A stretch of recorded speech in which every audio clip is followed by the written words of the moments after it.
My eyes are changing, so I keep trying to figure out what glasses I need to use. So forgive my reading. Going to work on that. Going to get some new glasses, I think. But we're talking today about after. Last week we began our sermon series of after. We talked about what happens after baptism. And for the next couple weeks, we're going to focus on what happens after death. And there's so much to talk about what happens after death. I've got part 1, 2, and 3. And so today is what happens after death when someone we love dies. What do we do when someone we love dies? Or when a person we love has someone who they love dies.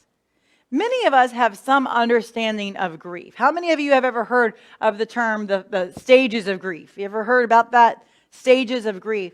I'm not sure the word stages is helpful there. I feel like it's sort of more like a Venn diagram or like a web, because when you hear the word stages, it sounds like there are definite steps. Step 1, stage 1, stage 2. And it feels more like all of these can overlap sometimes at once. Denial, anger, bargaining, depression, acceptance. And I think we can feel all of these at once or all on their own. And sometimes we go back and forth. You move on a spectrum. You're not finished with one part and you go back.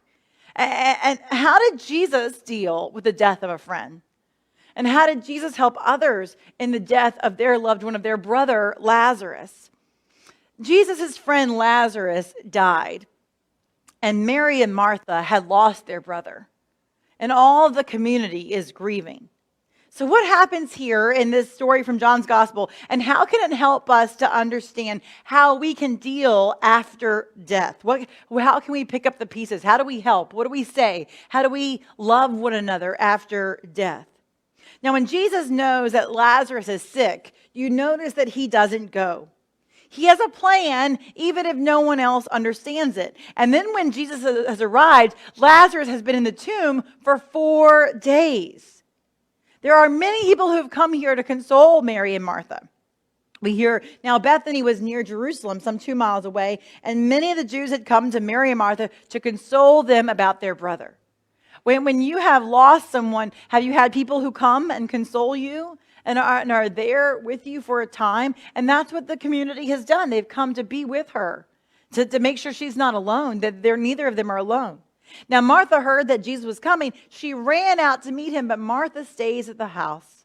And I want you to hear, did you hear what Martha says to Jesus? I really love Martha. I think sometimes we say, are you a Mary or a Martha? And I feel like sometimes we're a little bit of both. But I love how direct Martha is. She just says exactly what she thinks. And I love that about Martha. And she says, Lord, if you had been here, my brother would not have died. If you had been here. That's where Martha begins. Now, right here in that, I hear some denial and some bargaining and some anger. If you had been here, if you had come and done something. How many of us have asked when someone dies, if only? Have you ever said that? Thought that if only I had called them, if only I had checked on them, if only we had had this test or this kind of medicine, or if only we had gotten into that trial or the right doctors, if only that had happened. If this had happened, death would not have come. As if we could bargain for one thing or another. And we're often trying to find something or someone to blame, right? If only. And we're trying to find a place for all of our anger, because grief comes flooding in and it needs somewhere to go. And it will find a place to go. And sometimes it comes out as anger. Sometimes it comes out in various ways. Anger at the Lord. You, Lord, they say, you could have prevented this. Don't you care? Why didn't you come? How many of us have asked what if questions of the Lord? Have you ever done that? What if? Why? When? When, Lord? Isaiah 64. I love it. It says, oh, that you would tear open the heavens and come down. Come on, Lord. Where are you? so that the mountains would quake at your presence. And as when fire and brushwood causes fire, fire causes water to boil, would you come down and make known your to the adversaries, to the nations, that they would tremble at your presence when you did awesome deeds that we did not expect? Why won't you come down and do that? When you did awesome deeds. When, Lord? When will you come and do awesome deeds? And that's what Martha's asking here, and Mary asks again. If, why not? When did you, you could have come and done this. When I know you've done things. When, Lord? Now, many of you know, I've shared with you before that my sister Sally died in 2000. It was my senior year in college, and I was in Alabama, and she was in Virginia, and Sally was my big sister. Some of you might know, I have 6 older sisters. I'm the 7th daughter in my family, and we have a blended family, but they're my sisters, all my sisters. And Sally was my oldest sister. She was wise and beautiful and fun, and I wanted nothing more than to hang out with her every day, all the time. And in 1998, she was diagnosed with ovarian cancer, and it spread to her liver. And they said she had about 2 years. And in 2 years, she did die. And I prayed. I prayed for a miracle. Anybody here ever pray for a miracle before? Yeah. And I asked my chaplain at my college, I said, if I pray for a miracle and then she doesn't live, what does that mean about Jesus? Or about me? Or about my faith? I mean, what happens if that doesn't happen? And we talked about miracles and how they happen in ways that we do not expect. Miracles can happen in ways that are beyond our understanding. Because God does tear open the heavens and come down. God does do great and awesome deeds that we did not expect. That's that line in 6:4. It says that verse says that we did not expect. Sometimes we're asking for a very specific miracle and we don't get the miracle that we expected. And we get miracles that are beyond our understanding. I did pray for a miracle and I did not get the miracle that I wanted. Instead, the miracle was that Sally was no longer in pain and that she was at peace. And I wanted her at peace, but I wanted her with me here. Now, people said all kinds of things when my sister died, and I bet people have said things to you when you have lost loved ones, and sometimes they're helpful, and sometimes they're not very helpful. And I bet we've all said things hoping to give comfort to others, and we ended up saying something that was actually kind of hurtful instead. When my sister died, I had all kinds of wonderful friends, and some of them said, God has a plan. I was like, okay, but this wasn't what I wanted. This wasn't what my plan was. And hearing that wasn't exactly comforting. I remember I had some friends who said to me, Jesus is using this to bring your family closer together. That one really stung. Because actually, Sally was the one who held our family together. She was the one who made sure we got together for holidays. And no one has been able to do that since. No one could replace her. Or how about, have you ever heard someone say to you, oh, they are in a better place? Maybe we've said that too. That may be true, but we don't want to hear it right then and there, do we? Or how about, God wanted her to be with him? Or God needed another angel. Anybody ever say that? Please do not ever say this. And I love you, and you're forgiven if you have, but please do not ever say, God does not need more angels in heaven. Okay? God's not lonely in heaven. Nope. And to hear this cements pain, and what it actually ends up doing is pushing people further away from God. It blames God. And I get we want some blame somebody, but God did not take them away so that God could have them in heaven. They died. And it's the worst. And it's okay just to say, this is horrible. This sucks. It's okay. Some people say, well, time heals. Give it time. Try to move on. And here's the thing. That's why that word stages of grief I don't think is very helpful. because there is not a time limit to grief. It hurts. It may be on the surface. It may not always be on the surface. You may not always begin to cry the minute a song starts that touches your heart. That may not happen forever. And so eventually that may not get as right on the surface. But the problem with this, saying that to someone, time heals, is the thing is time does not heal. You still have to do work to get through your grief. Time on its own, if time just keeps passing and you never did any work to process your grief, that's not going to do any healing. Well, what does heal is talking to others about your loved one. Processing your grief, either talking with friends, with a Stephen minister, with a mental health professional, with your pastor, with your friends, remembering them. It takes time, but time itself is not the thing that heals. Instead, we could say, I am here with you as long as you need. I am here. I'm not going anywhere. I'm here to walk with you, and not just right after the funeral. Sometimes folks like to say, everything happens for a reason. Anybody ever say that before or hear that? And if you haven't, a year or two ago, I taught a class with Kate Bowler's book. She's a wonderful book called Everything Happens for a Reason and Other Lies I've Loved.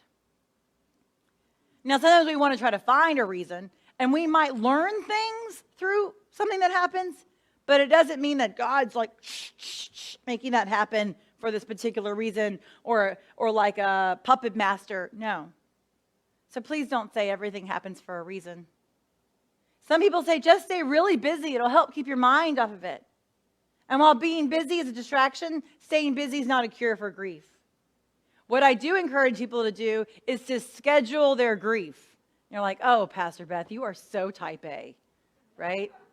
You have to put everything in your calendar. Here's what I'm talking about when you schedule your grief. When you're sad or scared or grieving or something terrible has happened, you have to make sure you give yourself some intentional space to feel and to deal with the feelings. And maybe in the morning you say, I'm going to sit and remember this and think about this. And you set a timer if you have to. But if you don't schedule your grief will come and overwhelm your schedule. And so take that time to sit and talk about your loved one, or to be quiet and to look at pictures, or to write about them, or to write them a letter. But give yourself an intentional time to reflect on that grief. Because if not, it will sneak up on you in the weirdest places. In the strangest places, it will just catch up on you. You know, sometimes folks like to say, I understand what you're going through. And then they start to talk about their own loss. Has that ever happened? Yeah. Grief is a very individual emotion. And the way one person deals with it or feels about it is very different from person to person. So the best thing to say is, I cannot know how you feel, but I'm here in any way that you need. I've officiated funerals for all kinds of people. I've officiated funerals for people who were very healthy and took the very best care of themselves, and for those who ate poorly and drank and smoked, for those who were unhealthy. In anger and pain and grief, one time, a daughter who lost her father, who had a drinking problem and who smoked and didn't take very good care of him. In anger, she just sat and cried with me one time, and she said, oh, he just brought this on himself. And I just sat with her and I said, tell me more about what you're feeling. And she said, well, my friend said that to me. She said, well, your dad was an alcoholic and all he did was smoke. I mean, he just brought this on himself. I'm not sure why her friend said that to her. And when she said, well, she's right. I'm like, well, it doesn't really matter. None of that matters. The saying that was callous, and it lacked compassion. It does not matter how someone died. Nothing can change that. I mean, it might matter because maybe we all make changes to our own lives because we saw what happened to someone else and we don't want that to happen to us or to others. But it doesn't matter how they died. Nothing can change that. Grief is not a time for judgment. And so let's We don't want to be able to say things in judgment to others in that moment. Some people have experienced a loss of a child, whether it was a miscarriage, or they died as a baby or a child, or even when you have a child who dies when they're an adult. Do you know someone who's lost a child? No matter how old you are when your child dies or how old your child is, it is still a terrible loss. Years ago, my dear friend Russell and his wife lost their twins at 24 weeks. And I went to be with them, and I held their babies, and I baptized their boys. We took pictures, and we cried, and later that week, I buried them. Now they do have 3 other beautiful children, but some people, I guess trying to be hopeful, said to them after, well, you're still young enough to have more children. They didn't want another child right then. They wanted their baby boys that they had lost. And just because there might be still time to have another child, or sometimes people say to someone who died when they were very, very old, sometimes folks say, well, at least they lived a long life.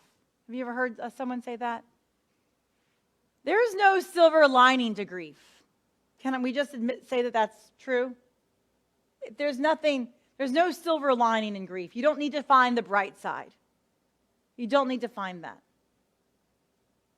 And so those are some things that people might say after death, and they're trying to be helpful, but instead what they're really doing is trying to avoid the pain it feels to be around someone who's sad. It's about our own pain, not someone else's. Do you notice the way Jesus talks to Martha and then to Mary? Jesus, right here in the Gospel of John, chapter 11, he doesn't try to take away their pain. A lot of times when what we say to someone who's hurting, it's not about them, it's about us. What we're saying is about us. We are uncomfortable with their tears. We're uncomfortable by their sadness and their pain. Maybe it's because we want to fix it and we can't. I mean, it's hard to be around someone who's sad, isn't it? And you want to make it better, and you can't. You really can't. And sometimes it makes us uncomfortable because it reminds us of our own pain that we have never dealt with. And when we see someone who's sad and actually grieving, we don't want to have to deal with that because we didn't deal with our own stuff. But Jesus does not try to explain it away. He doesn't try to push them. He doesn't try to hurry them. He doesn't try to take away their grief at all. Now, Martha, even while she's feeling all that she's feeling, yes, she still believes and she still trusts in Jesus. And she says, but even now I know that God will give you whatever you ask of him. She knows that no matter what, Jesus is there. Jesus says, your brother will rise again. And I just love Martha. She's like, yeah, I know, Jesus. You know, we don't quite get her tone of voice in the scripture, but I'm pretty sure she was like, yeah, I know, Jesus. I know. He's going to be resurrected in the last day. I know that. I believe that. But Jesus has something new to tell her. He's not trying to wash it away or make her quickly feel better. He's got something new to tell her. Jesus has a new thing to do. And he says, hey, Martha, I am the resurrection and life. Those who believe in me, even though they die, will live. And everyone who lives and believes in me will never die. He's got something new to say to her. And so that's a powerful thing. We can remember that no matter what, Jesus is with us. We are never alone. And that's a good thing to tell someone. Jesus is right here with us. And I'm right here with you too. Jesus isn't going anywhere, and I'm not going anywhere. That's a good thing to know. So Jesus sees Mary in her grief and in her weeping. And what is his response to Mary when she's weeping? What is his response? Shortest verse in the Bible. You can talk in church. Jesus wept. You know, that's it. Jesus wept. In the NRSV, it says, Jesus began to weep. Because we don't know how long he stood there and cried with her. Have you ever had a friend who was willing to sit with you and weep with you? You know, a lot of times we're afraid to cry because we think we're going to make others sadder. We're afraid we're going to make them more sad. Here's something I want you to know. You can't make someone who is grieving more sad than they already are. And sometimes we're afraid to talk about their loved one because we think that saying their name or bringing it up will make them more sad. Here's the thing, what makes people more sad is avoiding talking about the person they love. My favorite question to ask people when they're grieving is I'll say, tell me about your mom. Tell me about your dad. What are some of your favorite stories? What a joy it is to learn about them and let them come alive in those conversations and to share about them. What a joy that is. You know, it might sound strange, but one of my greatest joys is officiating funerals. It's like, wow, Beth, you've got a really weird sense of joy. you know, boy, you're morbid. No, it's such an honor. It's my greatest honor to walk with people and to love them in the place that they need God's love sometimes the most in their life. It's my greatest honor that God has called me to that. And I have met some really awesome funeral directors. And I tell them, I'm like, if you ever have somebody who needs a pastor and they don't have a pastor, you know, if I can help, I will. And they call me, and it's wonderful. I had Teresa from Holland Brown call me the other day, and I couldn't help her out because I teach cheerleading on Thursday nights at 6, so I couldn't help out there. But then I had Amy from Altmeyer call me the other day, and I'm able to help somebody coming up who has a service because I can be available at that time. They don't have a pastor. And to not have a pastor, to not have a church when you're going through this worst time, I think there could be, you know, that'd be so sad. And if I can do anything to walk with them, I will. If our church can wrap around them in any way, I'd be happy for that to happen so that they can experience God's love. But when you're sitting with someone and they're sad and you cry, it won't make it worse. Jesus wept. And in doing, his tears showed how much he loved them. How much he loved Lazarus. How much he loved Mary and Martha. Weeping is necessary and important. I mean, physically, chemically, your body needs to weep. And the process of it, your body literally starts to feel physically better after you have let yourself weep. Now, in our story today, Lazarus, Jesus says to him, come on out, Lazarus. And Lazarus is resuscitated. Now, we're going to talk more about bodily resurrection in the next couple of weeks, but a resurrection is an immortal body, whereas a resuscitation is merely back to the mortal body. In 1 Corinthians 15, we talk more about that. That's to say, Lazarus and everyone else who was raised from the dead before Christ, they eventually would die again, right? Lazarus is going to live his life, but he's going to die again. Christ's resurrection tells us it was the first to declare to everyone alive forevermore. And so, but he comes out of the tomb and he is alive. It's not his time yet to die, Jesus says. He's resurrected. It's like that moment where someone comes out of a coma and we're like, wow. They come out. And that happened. He comes out of the tomb and the whole community is there. And do you see what Jesus says? Jesus says, Lazarus, come out. And the dead man came out, his hands and feet bound with strips of cloth and his face wrapped in a cloth. And Jesus said to them, he said, unbind him and let him go. As I prayed over this week, I heard this in a new way. You know, when we grieve someone, we cannot keep them bound. We don't keep them left in the tomb.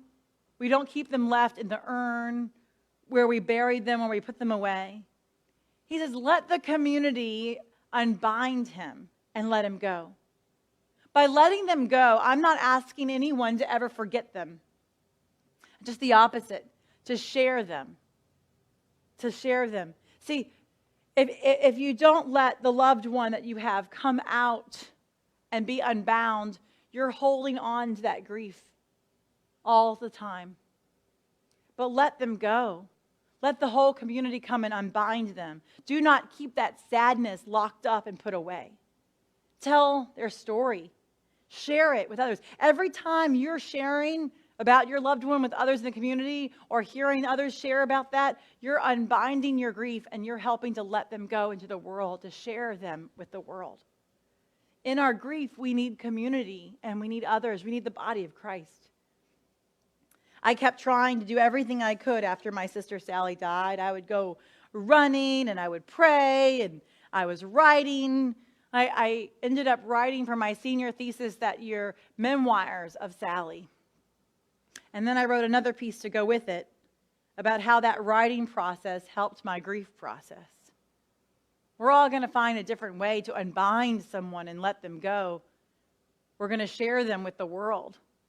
At least share them with the ones we love so that their memory, their love stays alive with us. Unbind them and let them go. Because we read in the Psalms that mourning lasts for the nighttime, but joy comes in the morning. And as we unbind and let them go, as we remember that they are alive forevermore and tell their stories, that joy will come. Thanks be to God. Amen.